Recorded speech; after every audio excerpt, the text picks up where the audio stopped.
After several high-profile hearings in the last year, the House January 6th committee finished its investigation into the 2021 Capitol insurrection by urging the Justice Department to pursue criminal charges against former President Donald Trump. The bipartisan committee voted unanimously to recommend the following criminal charges: conspiracy to defraud the United States, obstruction of an official proceeding of Congress, conspiracy to make a false statement, and aiding an insurrection.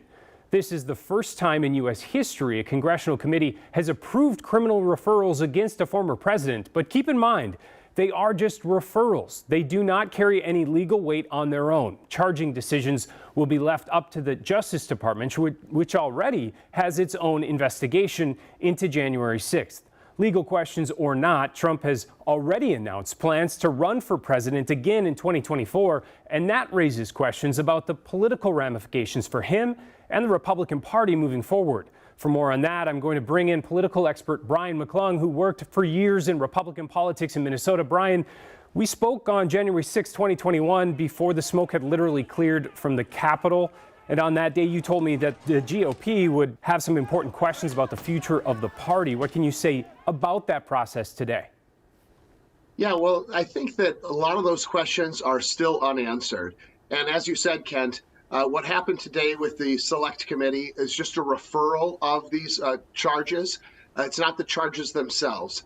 And so what remains to be seen is how the Justice Department will react and how the Republican Party and Republican lawmakers will react. And frankly, their lack of willingness to call out Donald Trump and his actions on January 6th has been very disappointing. But I do think you're starting to see voters and even Republican voters begin to move past Donald Trump. So ultimately, that's probably going to be where this decision gets made. You mentioned that lack of really much response so far. We haven't even heard much from Republican elected leaders in our state when it comes to Trump's bid for re-election. How does he figure into the party politics right now in our state? Yeah, I mean, Donald Trump looms large over Republican politics. And even as we see, a majority of Americans say that they hope that Donald Trump doesn't run for president again, I think it's over 60% of Americans in one survey said that. Donald Trump has a lot of influence among Republican primary voters and Republican elected officials. And so I think that's why you see a tempered, if any, response from Republican office holders, because they know that the Republican base that they rely on to win their primary elections still, for the most part, really likes Donald Trump.